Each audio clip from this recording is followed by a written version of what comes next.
Thank you, Marvin. Hi, everybody. My name is Tom, and I'm an alcoholic. Hey, Tom. My name is Tom. I'm an alcoholic and a member of Alcoholics Anonymous. If you've got to be an alcoholic, that's the best kind of alcoholic to be.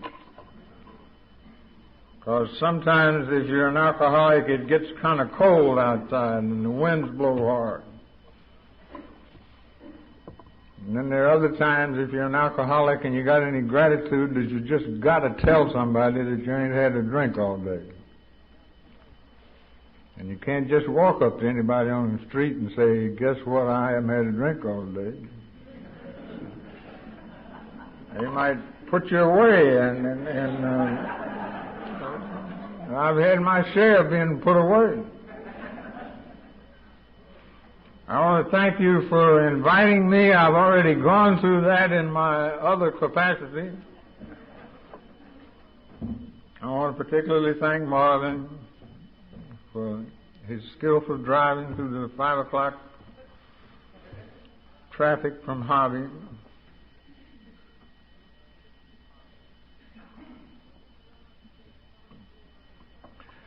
Sometimes I like to say that Tom is who I am and an alcoholic is what I am. And when I got up this morning, the who told her what she wasn't going to drink, and that's the way it's been all day long.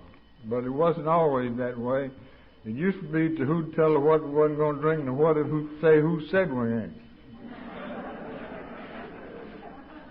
And the who would say I said we ain't, and the what would say just you wait and see. And then the what would go out and get drunk, and the who'd have the hangover. And that reminds me of a story. It don't really remind me of the story. I've known about it all the way along. I'm looking at my watch, but that don't mean a thing. The story's about those 3 drunk rabbits, and their names were Foot and Foot and Foot. And they were always carrying on and drinking and stealing each other's booze and stuff like that. And Foot would come to Foot, and he'd say, Foot's been stealing my booze. And Foot would say, look, Foot, you and Foot are going to have to straighten this out between yourselves and don't get me involved in it because I don't want to get tied up in that mess. And this kind of stuff went on all the time. And then one day Foot died. And they give him a good funeral, but you know how it is, you got to get juiced up to go to a funeral. And after it's all over with, they're sitting alongside a fence with the ears. You know how a drunk rabbit looks.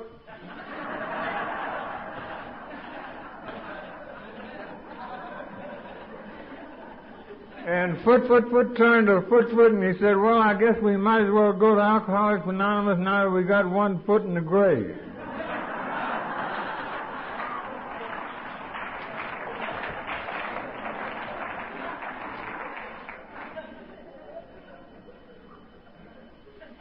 There's a lot of grant money going around to study this problem we got here, and I like grants. Because grants, you don't have to put up no matching funds for them. See, that's the thing about the Serenity Prayer. Serenity Prayer is a typical alcoholic prayer. It's a typical moocher's prayer. It's saying, God grant it to me. I ain't got nothing. You know, I'm broke. Got a thing to put up on my side of the deal. You grant it to me. No strings attached. Well, that's what they're doing with all this grant money, trying to figure out how people get to be alcoholics. And I'd like to get a hold of some of that money. I don't really need it, but I could use it. But the main reason I'd like to get a hold of it is I already know how you become an alcoholic. I got to be an alcoholic by drinking. And I don't know any other way to become an alcoholic than by drinking. I stand up here sometimes when I don't have anything else to do, and I relate adolescent experiences. Being bashful around girls and all this kind of stuff. And then after the meeting's over with, people say, man, I sure could identify with you about that being bashful around girls and stuff like that. Hell, I guess you could. I'm describing typical teenage normal behavior. And it ain't got nothing to do with being an alcoholic. But somewhere along the line, I took a drink, and that did it for me. That's all you got to do is, in order to be an alcoholic, is to take a drink. Well, you've got to do a little bit more than that. But, I mean, everybody's got to start someplace. And I can't truthfully say that I liked alcohol right from the beginning. I hear people say they just loved it. I know a guy that said he used to roll the windows up in his car and roll it around in his mouth and smell it and cry. I never was like that. I had a lot of trouble with my stomach. I mean, I never could get my stomach and my brain working at the same time. Brain would be getting all these impulses from the nerves saying we need a drink, and brain would be just on the verge of giving out orders to take the drink, and the stomach would say, don't you dare put any of that stuff down here. I ain't going to have anything to do with it. And they'd get in an argument with each other back and forth, and sooner or later the brain would win, and down it'd go, but you couldn't buffalo the stomach, because the stomach would send it right straight back up again. And you sit there with it going up and down, up and down, up and down, up and down, up and down, up and down, and finally, if you're lucky, you can get it down. Get one to stay down. In the later stages of your drinking, if it's Sunday and all the liquor stores are closed, it ain't no question of what's going to happen. You just put your hands over your mouth, and by God, it's going to get down and stay down sooner or later, and that's all there is to it. They say that old people can't digest milk very well. And one night not long ago, I loaded up on some bran and milk, and I must have gone heavy on the milk, and about 2 o'clock in the morning, I woke up, God almighty, jumped on this, sitting up on the side of my bed. I had belched up some of that undigested milk, and it had got down my windpipe.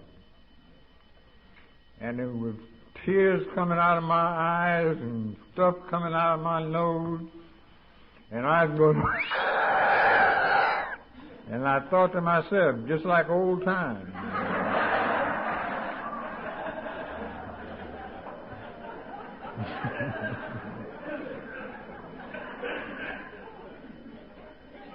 But I also thought to myself, thank God it's just milk, because I'd sure hated to have to get up and start that crap all over again. So I started drinking, and the first thing you know, I got drunk, and then I was on my way to becoming an alcoholic and didn't know it.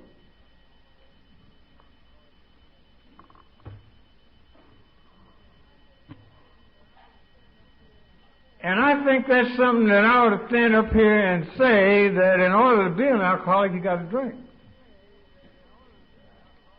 I just think it's important for everybody to know that. In order to be an alcoholic, you got to drink. Now, it seems that some people think that if you're neurotic, that'll get it. It might help, but it won't do it by itself. I mean, you have to drink in order to be an alcoholic. And some people don't understand that. And nowadays, you're not supposed to speak, looking down your nose at underprivileged groups. But in a lot of places around the country, it's the end thing to belong to Alcoholics Anonymous today. It really is. It's a kind of a status thing. And I have to look down my nose because I have nothing but total pity for those people who would like to be alcoholics and don't have what it takes. I mean, that's right. There's a lot of people who like to get in here. They like all the good things we got, the loving and the kissing and the hugging and all that kind of stuff, but they miss out on the drinking. I know people that'll drink and puke and quit, and you can't get no place that way. You see, just everybody can't be an alcoholic. In order to be an alcoholic, you got to have certain outstanding characteristics. You have to have courage and fortitude and determination and the capacity to envision a goal and let nothing keep you from achieving that goal. And some people just can't pull it off, and that's all there is to it. And I pity them. I feel sorry for them. I really do. So I think it's important for me to say that in order to be an alcoholic, you got to drink. Then there's another thing that there's not complete understanding about, and that is that in order to be a member of Alcoholics Anonymous, you got to quit.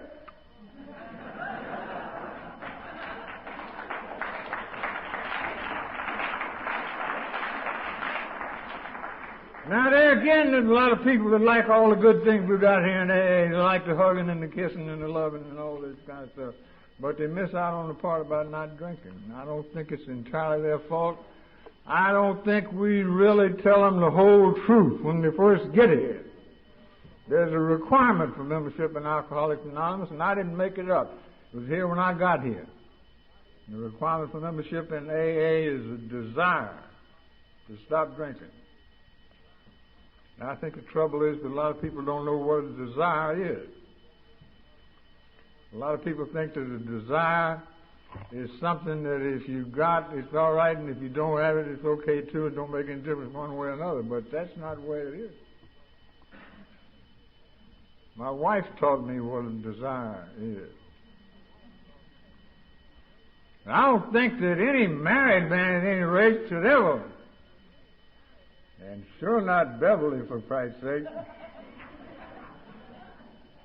I don't think any married man should ever have any problem understanding what the requirement for membership in Alcoholics Anonymous is.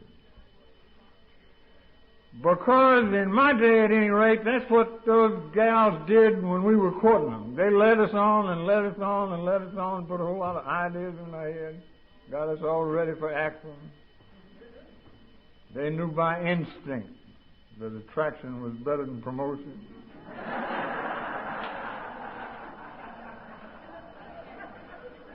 And then one day they drew a line and said, And what they really said, if you ever stop to think about it, was, if you decided that you want what I got, and are willing to go to any lengths to get it, then you're ready to take certain steps.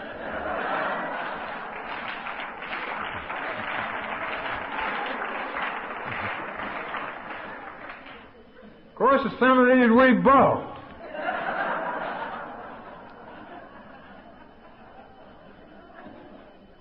We thought we could find an easier, faster way. You see, that's a desire. A desire is a screaming, meaning itch to get the thing that you desire, and you'd do anything in God's green earth to get it. And I'll tell you another thing about a desire. If you're going to have a desire, you've got to have some kind of general idea of what it is you're going to desire in the first place. I mean, you can't just go out and sit in a field and desire.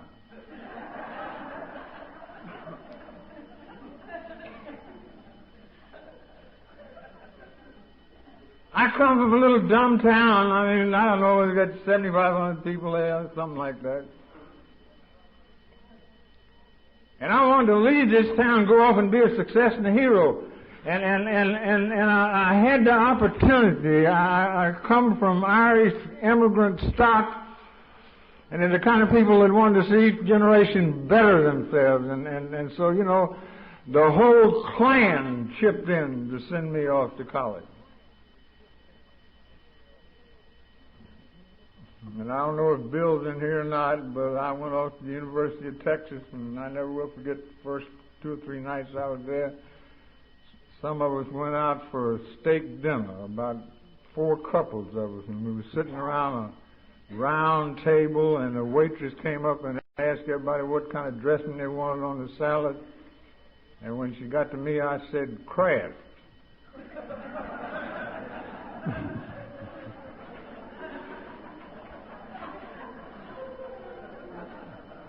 Well, you see, you're just like everybody else. I can tell I'm going to have trouble with you right straight on through. They laughed at me, too.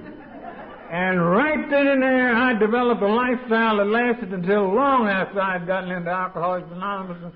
And it was this, that whenever I said anything, I had to observe you closely to see how you understood it so I could decide how I meant it. And if you laughed, I was a comedian, and if you looked puzzled, I was a philosopher.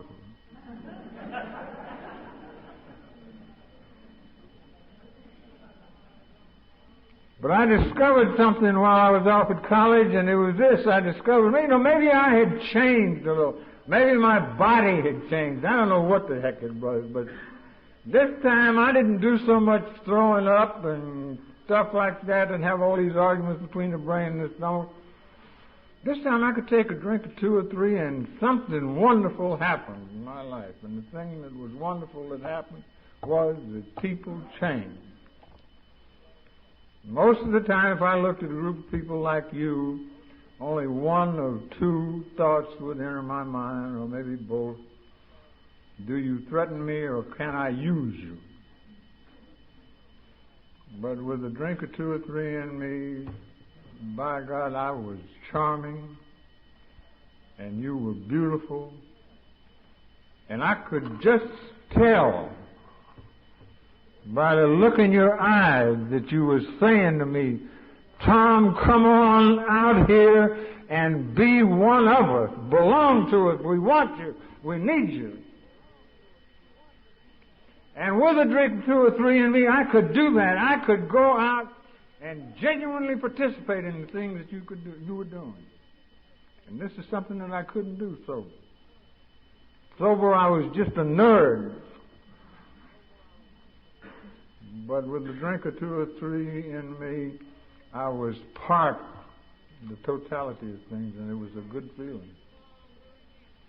And so I liked to drink when I was with people. But it wasn't just when I was with people that I liked to drink. Sometimes I liked to drink when I was by myself. My last name is O'Sullivan, you know that by now, and sometimes I'd like to take a drink or two and look at myself in the mirror. And I'd call myself Sully Baby. And I'd say things like, Sully Baby, you're all right. Or, Sully Baby, you're going to make it. Stuff like that. And some of this mirror talking was in the nude, too, by the way. I see we must have a couple of nude mirror talkers in the room.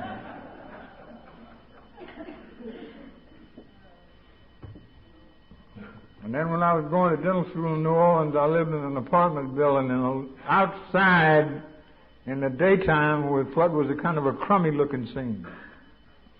A couple of streetcar tracks and some scraggly old trees. But at night, with a drink or two or three, God, it was beautiful. And I used to like to take a drink or two or three and sit there by that window and look out at the sheer beauty of the night. And sometimes I'd take a drink or two or three and I'd get sweet music on the radio and I'd cry. And I love to cry. I don't mean bawl, but I mean just fill up right to here with real honest to God feeling and have real wet tears flow over my eyelids and course down my cheek, and I always did think that there was something beautiful about having a drink or two or three and feeling good and being sad.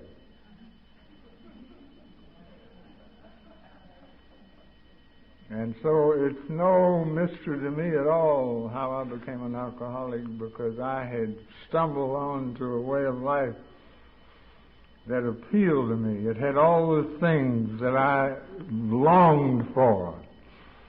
It gave me the ability to be part of the human race, to make enduring and lovable friendships.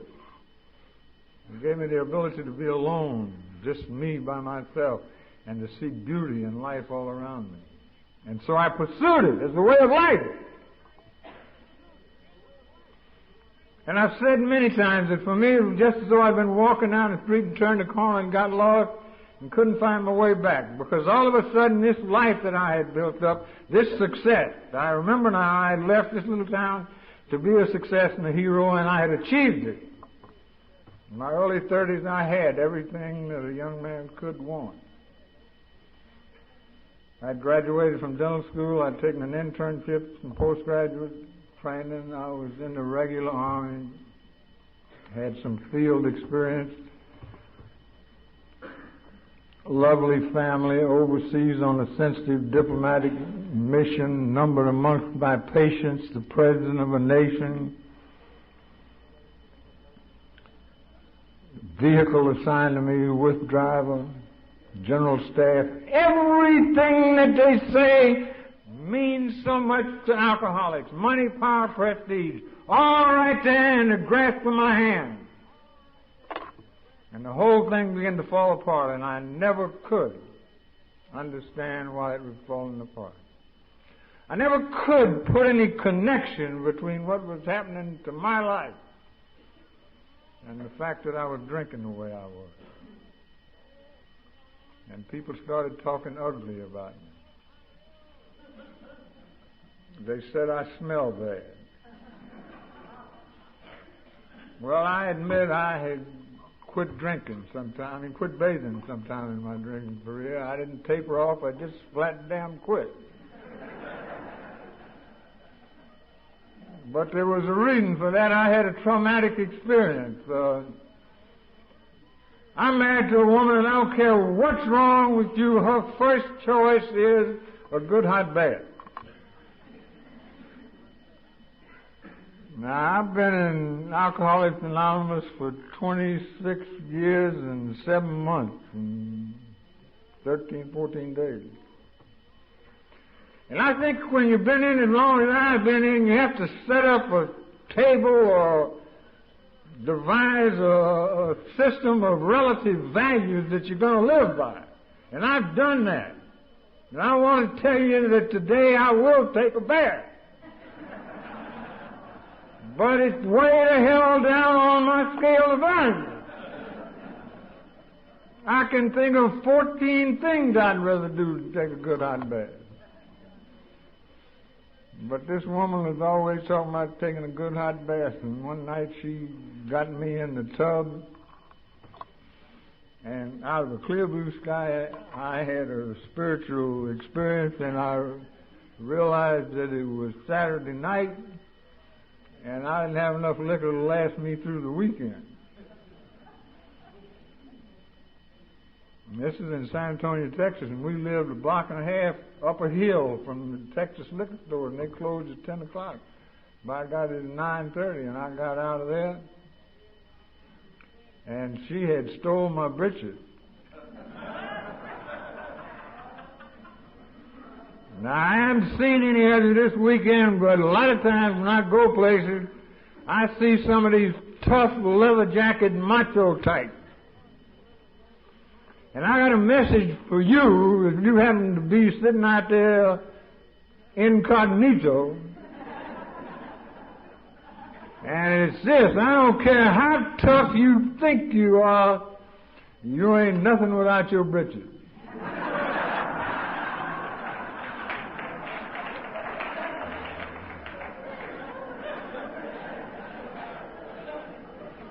And I didn't know nothing about praying in them days because I didn't have nobody to pray to, but I found somebody to pray to real quick. I got out of that tub wringing wet, and I got down on my knees, and I prayed to that woman to give me back my breeches. And she gave them back at the last possible moment, and I put them on, nothing else, just the pants.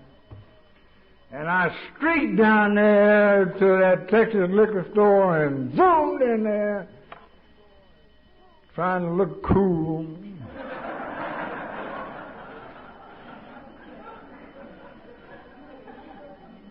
And bought my weekend supply, but I'm telling you what, my mother didn't raise no damn fool.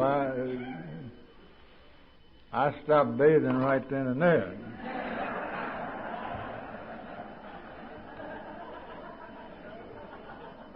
And I wasn't too well received when I came to Alcoholics Anonymous. Now, nowadays, I don't think it'd be any problem at all, because nowadays all you got to go is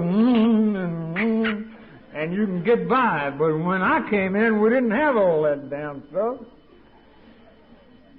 We had these little arid pads and stuff like that that didn't do any good at all, and you never had any trouble getting a seat at a meeting that I was at when I came to Alcoholics Anonymous. There was always one in front and back and on either side. Well, for one thing, when I came to AA, something was crawling on me. And I spent a lot of time looking for it.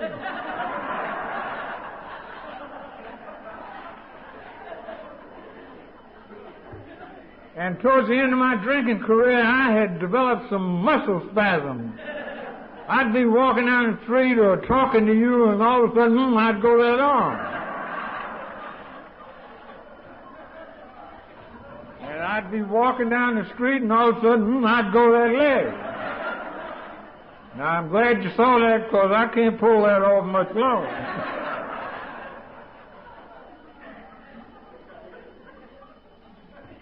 Now, this didn't bother me at all. As a matter of fact, when it went away, I missed it. But I'd be sitting in them meetings looking for whatever it was that was crawling on me, and I'd have one of them spasms, and everybody'd think I'd found it.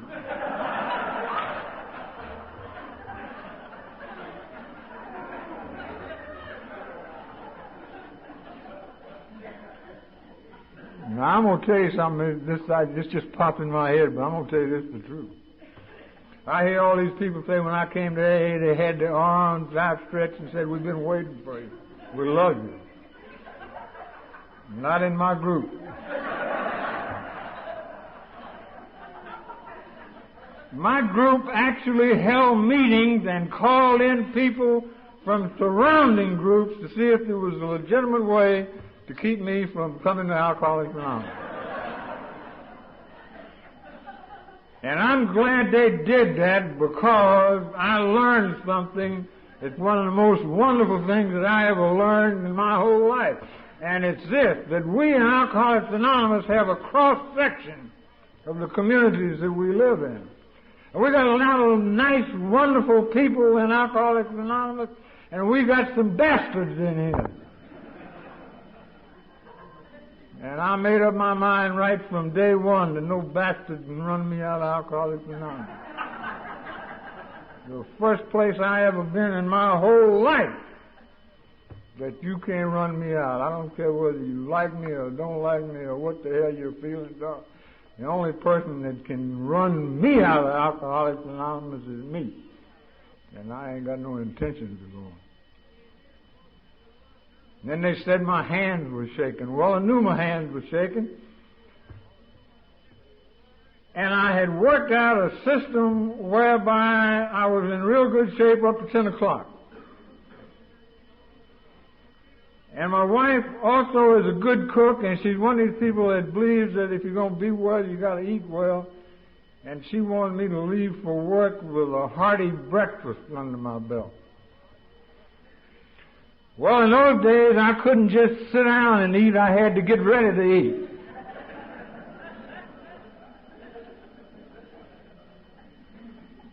And I tell you, sometimes, I get perplexed when people in Alcoholics Anonymous talk about spirituality. Sometimes I get the idea that what people in AA mean about spirituality is that some dense fog comes in through an open window and hovers over us until the dew point gets right, and then it precipitates out and gets us all wringing wet with spirituality. And I don't think that's what it is at all. I mean, when I use the word spiritual as regards the program of Alcoholics Anonymous, I don't mean but one thing. I mean a source of power. Now, that's all I mean. Spiritual to me means a source of power.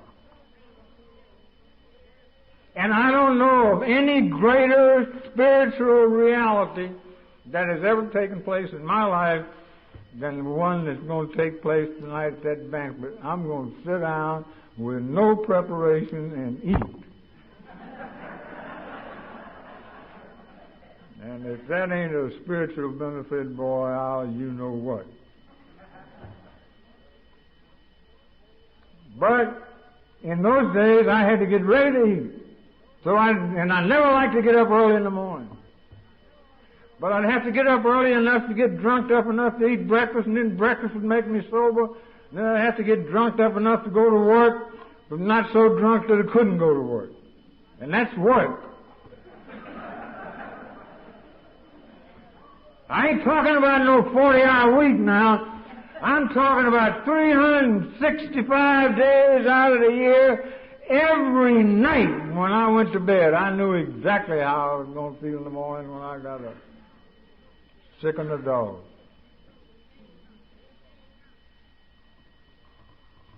That's what I'm talking about, that courage and fortitude and determination that it takes to be an alcoholic. Don't tell me that it don't take an unusual person to be an alcoholic. But I had it so I was in real good shape up to 10 o'clock, and just before I'd leave to go to work, I used to put a drop of Shalimar perfume on my tongue. And later on, they had some proceedings against me in the Army, and they asked a major that had an office next to me how I smelled when I came to work in the morning. And he said he smelled like a drunken French whore.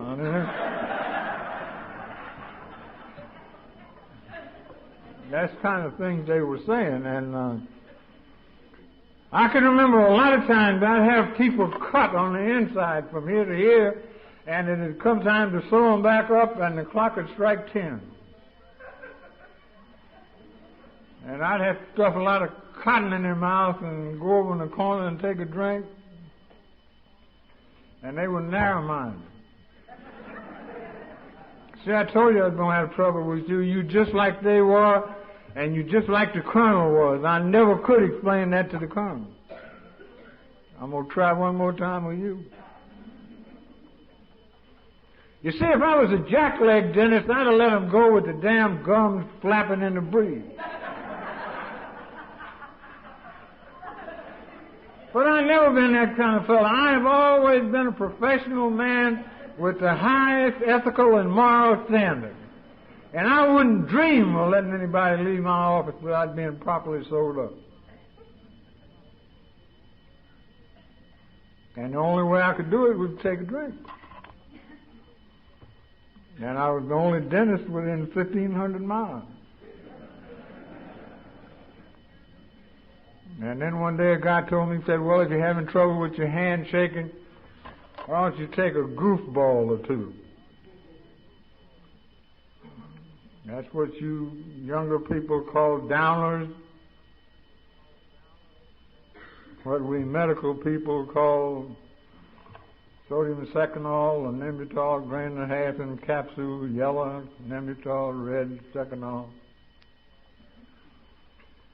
One day I took 2 or 3 of them, and I went to sleep in a lady's lap.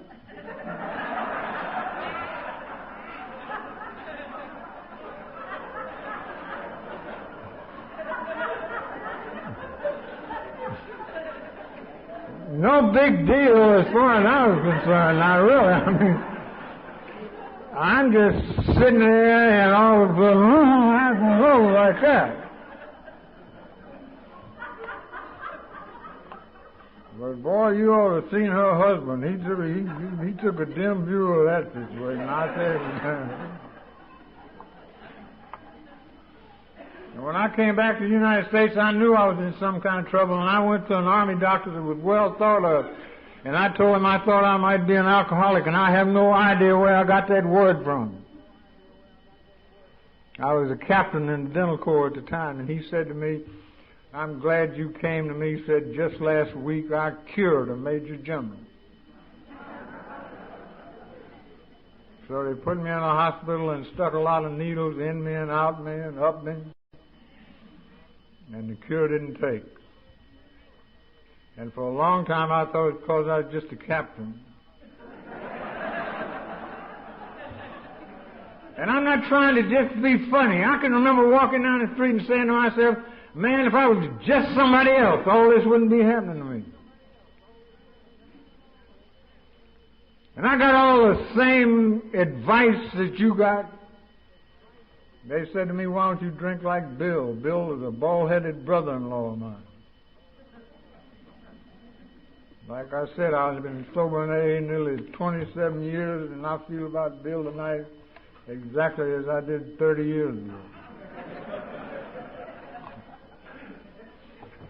I don't never want to do nothing like Bill. Besides, how do you drink like Bill? And then they told me, get right with God. Well, look, I got the same question tonight that I had back then. How do you do it? How do you do it?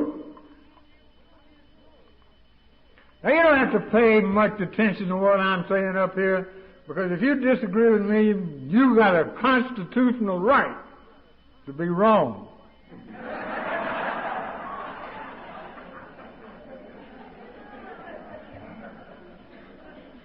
But I'm going to stand here and tell you that I don't believe that Alcoholics Anonymous has got the answer to your problem.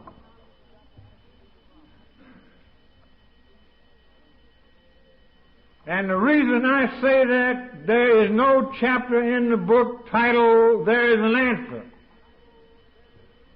The title of the chapter is, There's a Solution.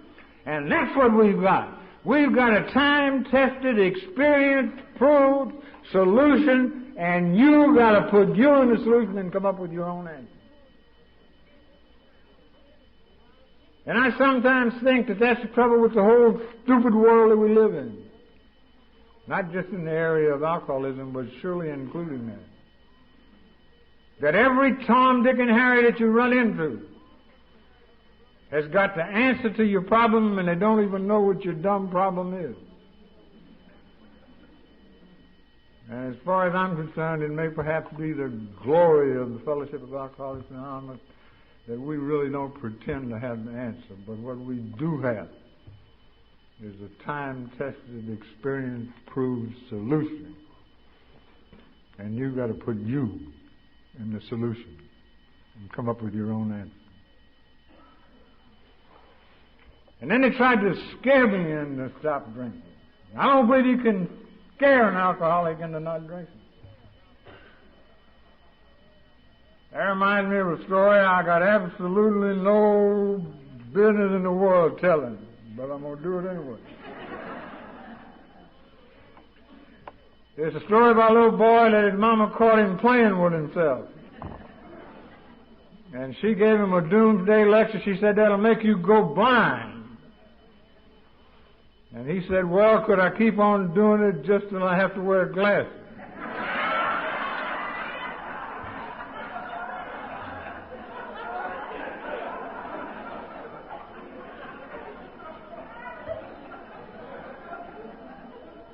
And that's almost a textbook definition of being an alcoholic. If it ever really gets bad, I'll quit. You can take 100 people and put them in the hospital and shoot them with heroin on a continuing and regular basis, and all 100 of them will become addicted to the heroin, and everybody knows that, and nobody argues about it, nobody gets excited about it. You take 100 people, put them in a controlled setting again, and feed them with alcohol long enough, only 6 of them will become alcoholics. And all 6 of them will be convinced right down to the marrow of their bones that they're one of the remaining 94.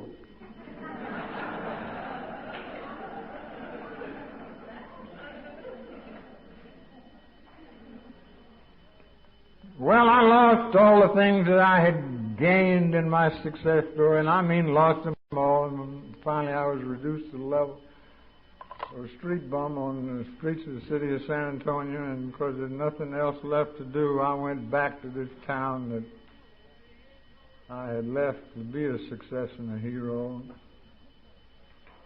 And I hitchhiked back into Lake Providence one Labor Day weekend on a Tasty Bird poultry truck. And even that guy hurt my feelings because I was trying to tell him how he could make some money if he'd follow some suggestions I had to offer. And he wouldn't pay any attention to me. And I went back there and became the town drunk, and we don't have town drunks anymore because the culture has shifted. We don't have any downtown for them to be town drunks then. So we got neighborhood drunks, and we got shopping mall drunks, and we got parking lot drunks, and we got condominium drunks, and we got supermarket drunks. It's just a difference in the cultural shift. And I tell you what, we are peculiar people.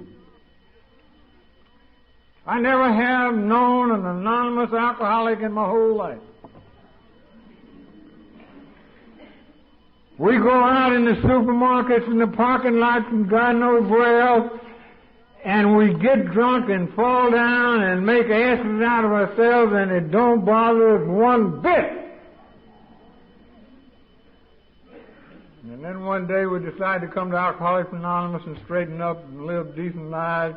And the very first thing we do is we say, shh. Don't tell nobody. We're going to go to AA now and straighten up and be a responsible citizen, but I don't want nobody to know that. And so that's another meaning of anonymity. We ain't going to tell on him.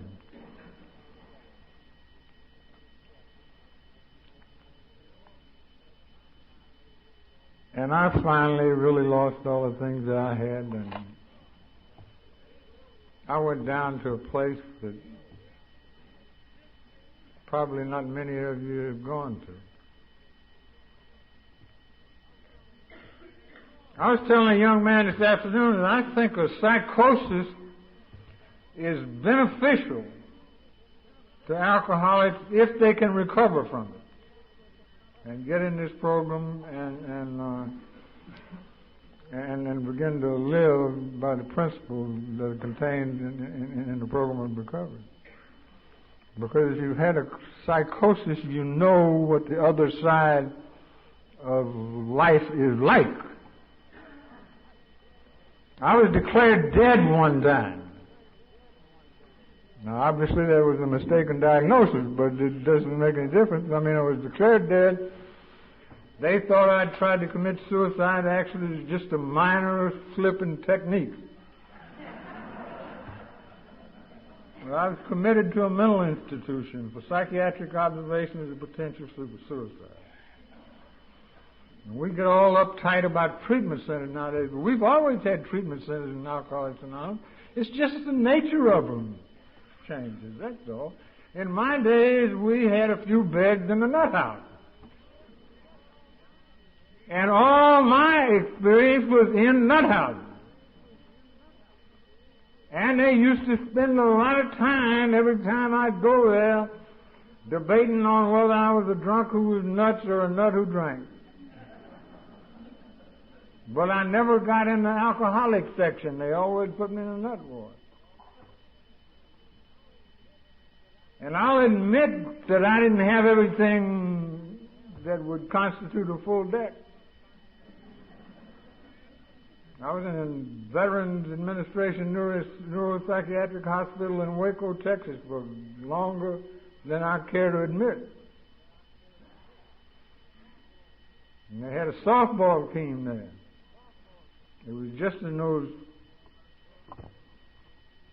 Thorazine days. And of course they had attendants, guards in white uniforms. Sometimes they'd tie you up in a leather vest and lead you around by a leather vest. But they had the softball team, and I played shortstop on that softball team, and it was the unanimous opinion of all that I was the best shortstop that had ever been at that institution. And I was in Alcoholics Anonymous sober for 3 years before it dawned on me that ain't the kind of thing you'd put on a resume.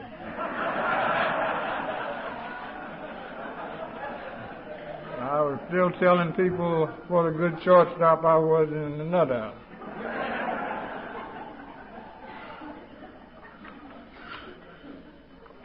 I went back to the home that I was born in. There's nobody there now. I was all by myself. And one day I was looking out a window, and it just all became clear to me that it was all over. That's all I can tell you. I told this to Joe L. up in Tyler, Texas one time. I said I had the feeling that the party's over. And Joe smiled at me and he said, yeah, real over. And I had the feeling that something had changed in my life, and I had no idea what it was. But I had an experience that afternoon or night or whatever it was, that looking back on it in retrospect sometimes terrifies me with the awesomeness that's potential to it. I walked away from that window and I walked around that house, and not one single thing in that house had changed. Not nothing. All the dirt was in the same place, the filthy dishes were in the refrigerator. Everything was exactly like it was before I had stood by that window, except I had already taken my last drink and didn't know it.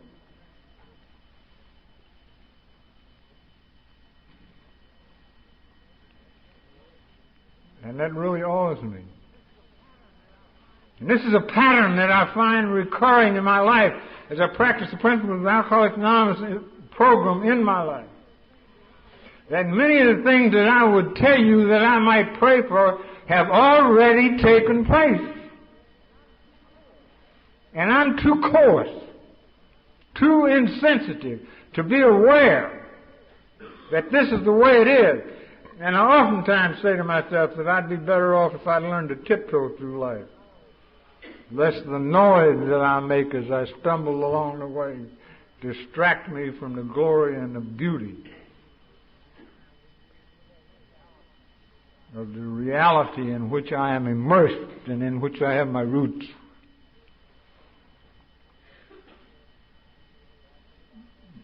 And a guy came by and asked me if I'd go to Alcoholics Anonymous, and I said yes, and I'll tell you why I said yes. I ran out of friends and enemies at the same time, then in my drinking. A lot of people think that if you got enemies, you're in bad shape, but if you don't have friends or enemies, you're in a hell of a shape. A lot of people think that love and hate are opposites, but they're not really. The opposite of love is indifference. Love and hate have got a lot in common. One thing that they have in common is that they both bind you to the object of the feeling. You're just as bound to somebody you hate as you are to someone you love. That's the way I sponsor people. I can't get them to love me, so I'll get them to hate me. I mean, you know, that's good. I got people back home right now who can't stand my guts, but they can't get me off their mind, see? They take me to bed with them, and they wake up in the morning with me, all the time hating my guts, and I'm sitting there laughing, because I know damn well they're never going to get sober unless they learn to love me.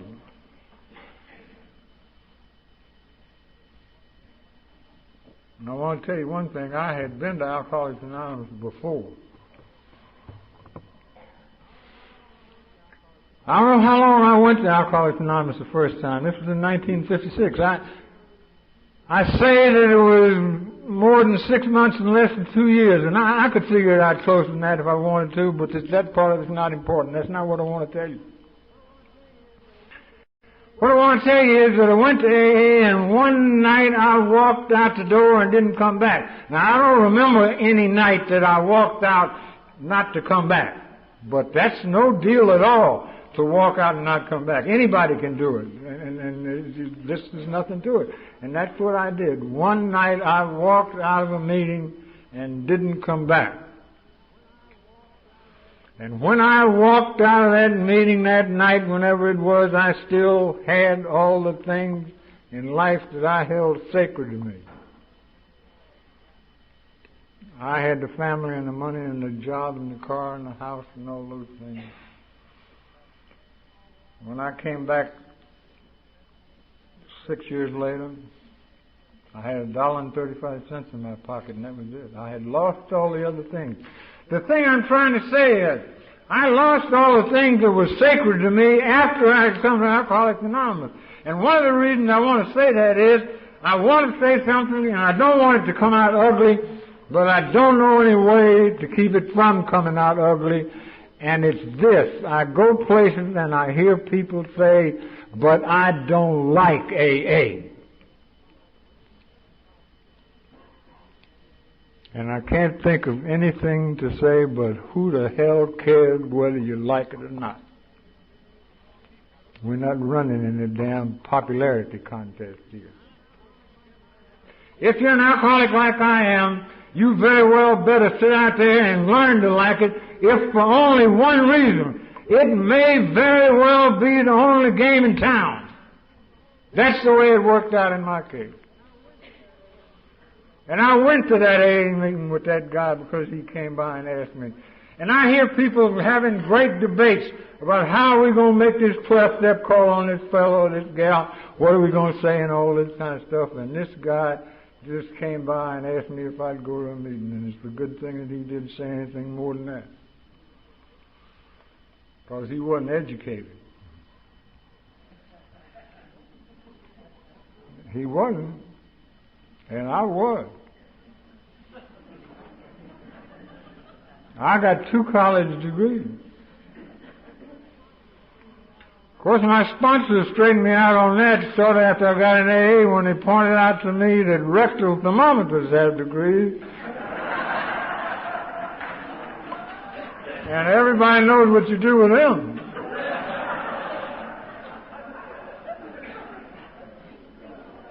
But this guy was terrible. I used to hate to hear him read the preamble. I thought he was saying that AA wasn't allied with any sect. And I knew I was in trouble, but I didn't want to get tied up with any organization that had any kind of rules like that.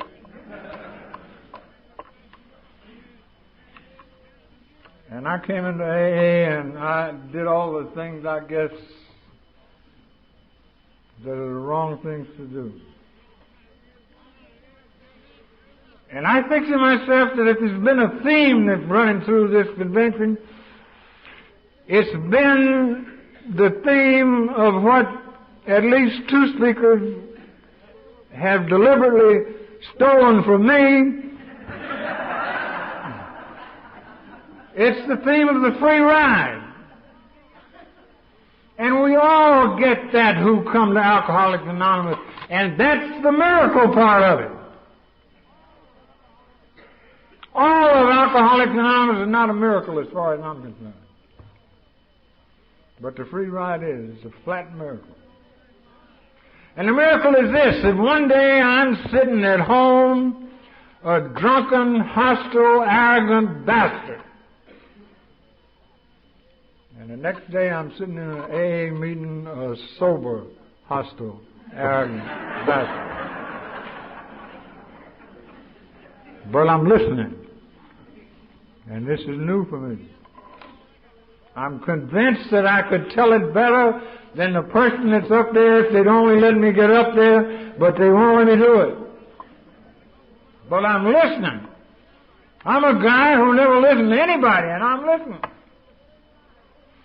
And this is the free ride, and this is when we go around clapping each other on the back and saying, ain't it wonderful to be sober? Of course it's wonderful to be sober.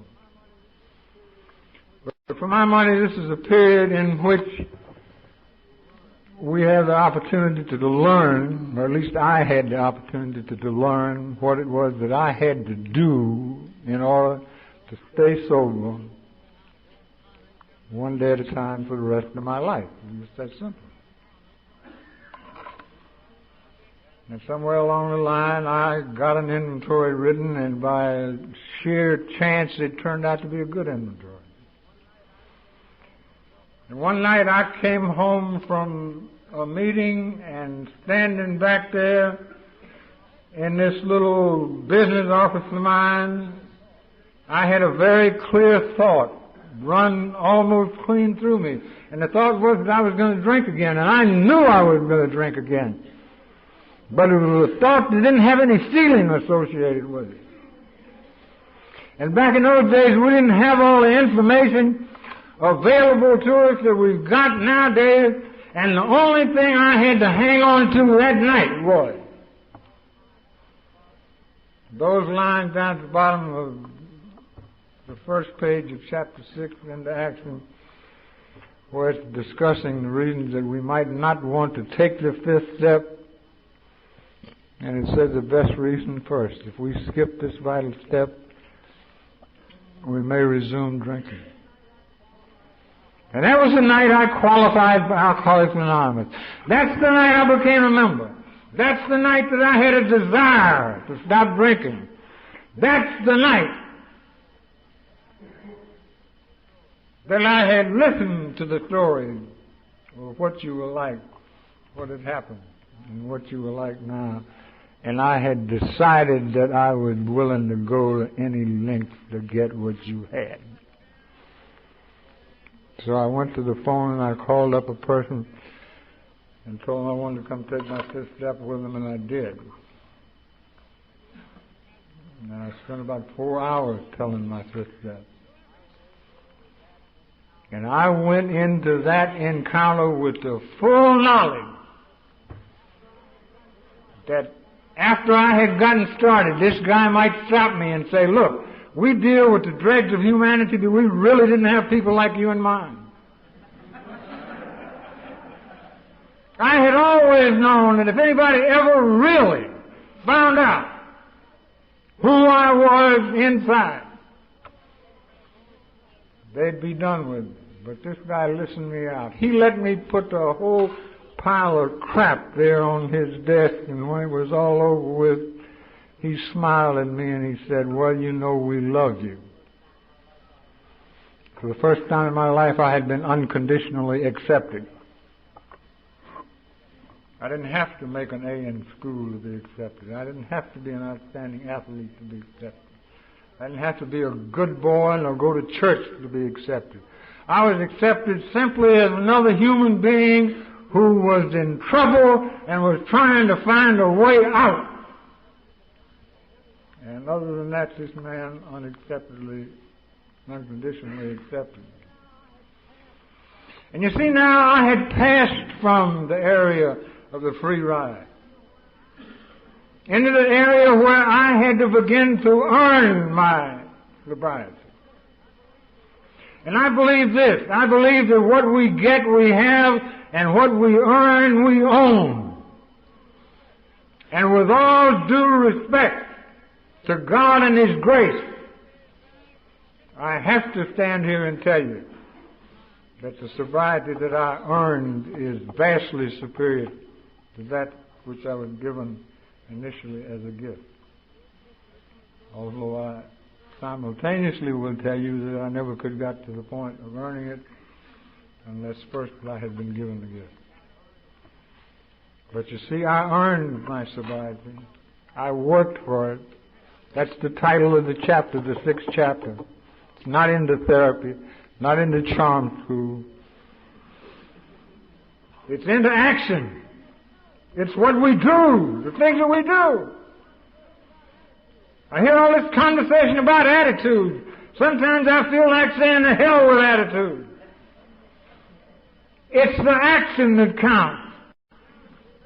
I got a note down at the bank that I pay right smack on time every month. And I go down there and pay that note, and I never have had anybody ask me what kind of attitude I was in that day.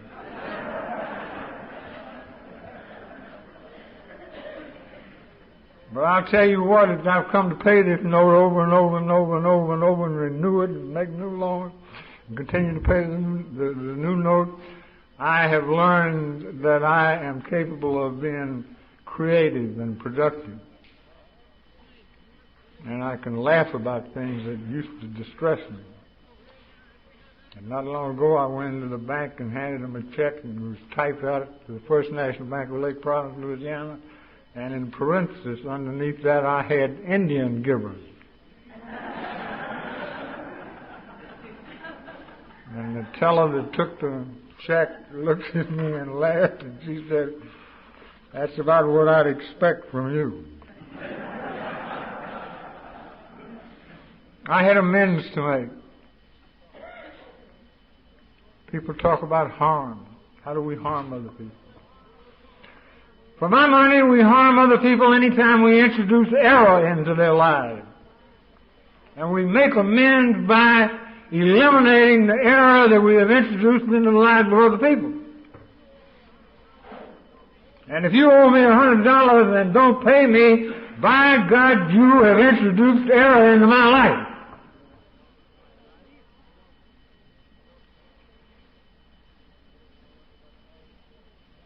And then I learned about the 10th step and about prayer.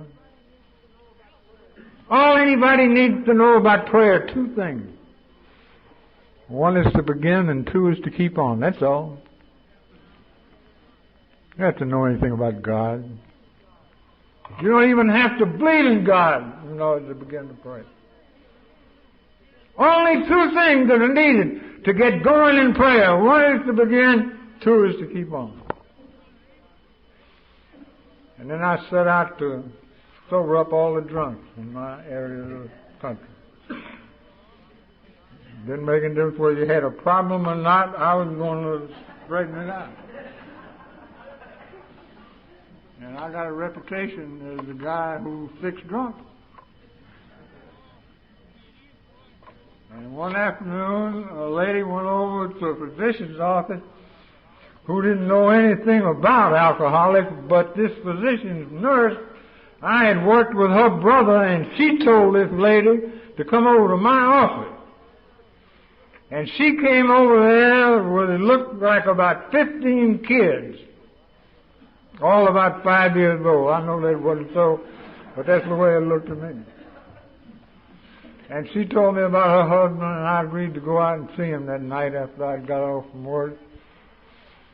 And he lived way out in the country, and I skipped supper to go out there to see that sucker. And I had just bought me a brand new canary yellow Plymouth, and about halfway out there, I got to thinking, what if I asked him to go to a meeting and he says yes, and then he gets in my car and throws up in it. Now, I'm talking about a car with about 18 miles on it, and I started to turn around and go get a pigeon of mine that had a pickup truck.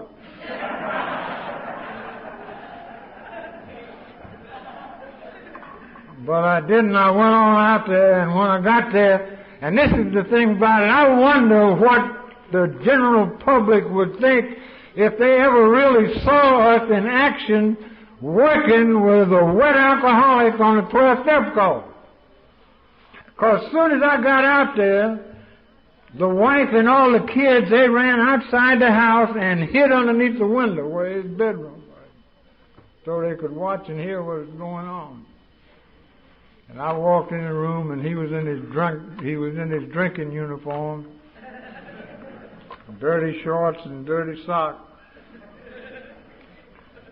And the only difference between him and women is this dirty panties and dirty bras. I mean, it's all the same thing. But I got there a little late. He'd already had too much to drink. And he couldn't understand anything I said. And he was a little short guy, and he couldn't have been 5 feet tall. And he was laying there in that bed, and he had a little brown felt hat on the end table there. And I knew he couldn't hear anything I said, but hell, I'd driven all that distance and had missed my supper, and I was going to give my pitch anyway, whether he could hear it or not. So I sat down in the chair, and I started talking to him and telling him about everything. And then I saw something happen that I've seen a lot of times happen since then, and I'm going to warn you. I'm giving you a flat warning. I saw a light go on in that guy's eye. And don't you fool around here in Alcoholics Anonymous when you get to messing with somebody and you see a light go on in their eyes, because then you're hooked for good. And you'll never get out of the damn thing then. But I saw a light go on in that guy's eyes, and it thrilled me and excited me, and it also deprived me of a little bit of my sanity, because he stood up in the bed, and he started going up and down like this. And I stood up when he stood up, but I don't know why I did that. And I should have caught on when he started springing up in the bed, but I didn't. I just stood there kind of in a trance. And he reached over and got that brown felt hat, and then he leaped out. And he wrapped his legs around my waist and his arms around my neck, and with his nose right there. He said, "Do you love me?"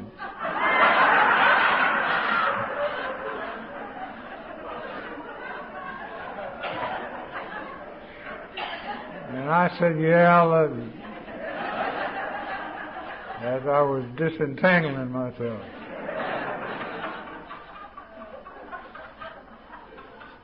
And when I was leaving, his wife said to me, "I don't see how you could say you love him." And I told her, and I said, I don't think maybe a mother loves a newborn baby so much for what he is as she does for what she knows he can become. But she accepts the child as he is. She don't say, "Go away, kid, and come back when you're 3 and cute." She accepts a red-faced, crawling, yelling, screaming brat, just as he is at the moment that she confronts him with her love. And then she offers herself as a channel through which that child can grow and develop and mature into what God intended him from all eternity to be. And isn't that what we do in Alcoholics Anonymous? Isn't that really what we do here? We should never ask an alcoholic to come up to where we are.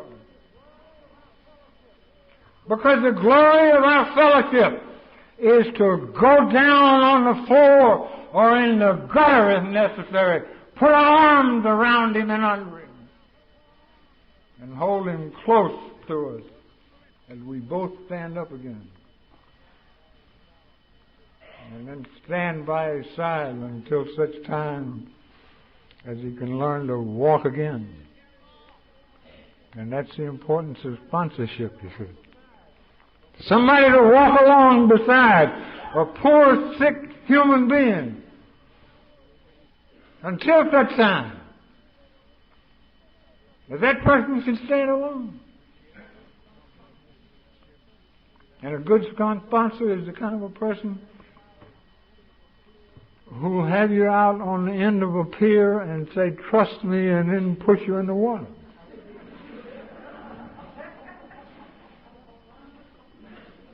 But you see, you've got to learn to swim in deep water. You can't learn to swim in 18 inches of water. You can drown there. You can't learn to swim.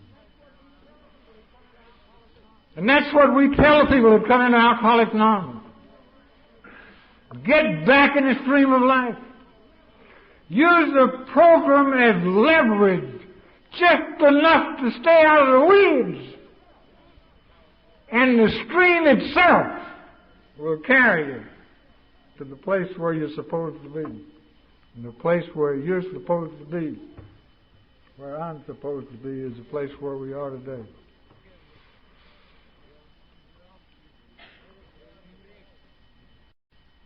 A caring person, learning to love and to care, learning to give away what was given to us so freely.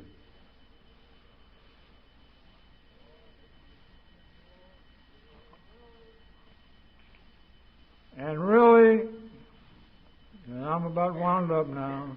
You don't need to get nervous.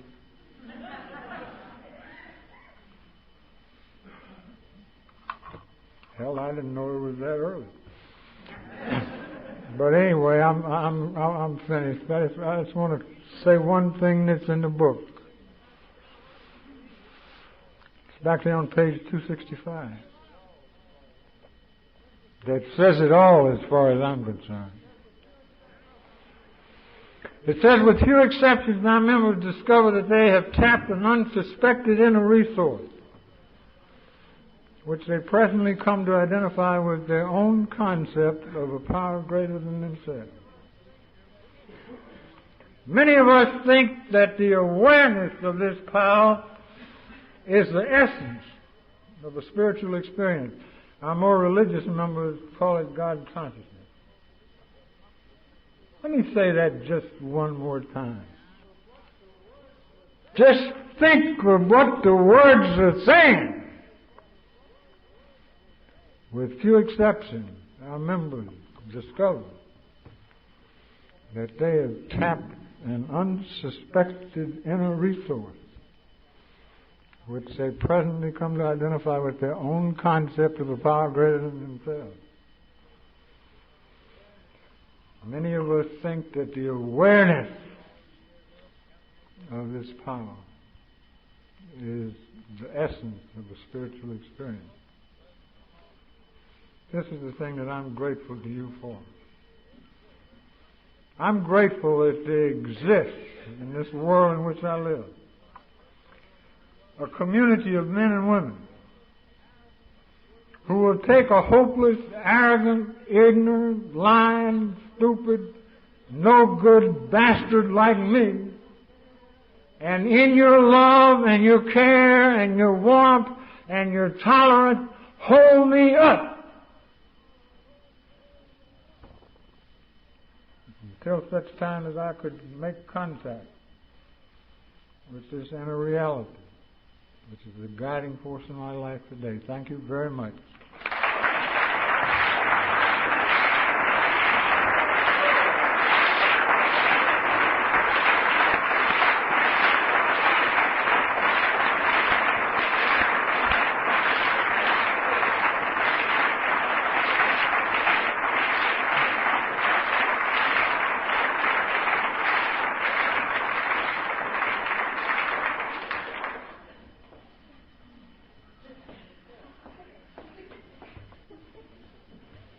Thank you, Tom.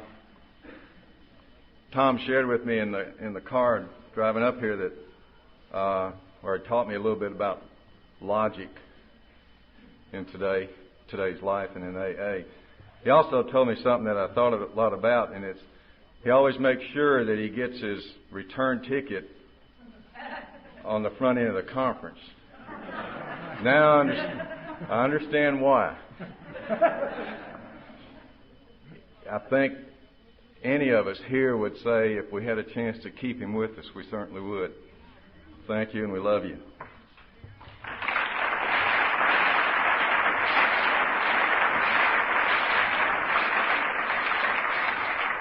On behalf of the Spirit of Houston, I have these two gifts to give you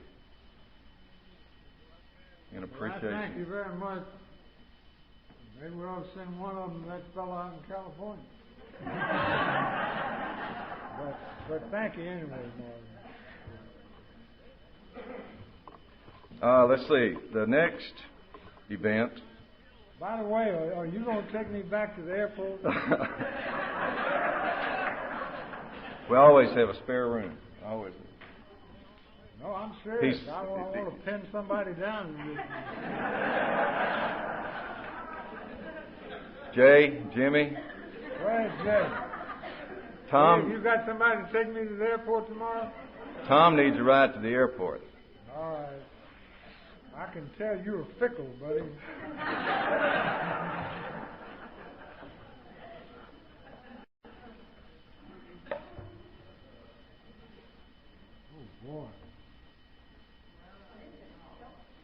a crystal razor. All right.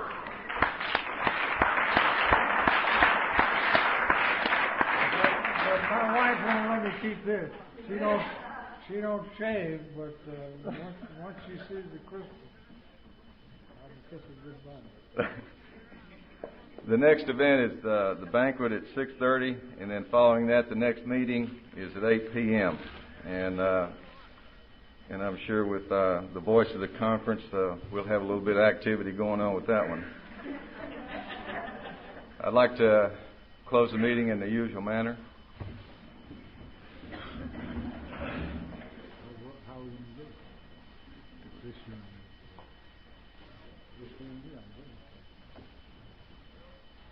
Our Father, who art in heaven, hallowed be thy name. Thy kingdom come, thy will be done, on earth as it is in heaven. Give us this day our daily bread, and forgive us our trespasses, as we forgive those who trespass against us. And lead us not into temptation, but deliver us from evil. For thine is the kingdom, and the power, and the glory, forever and ever. Amen. Keep coming back. Keep working.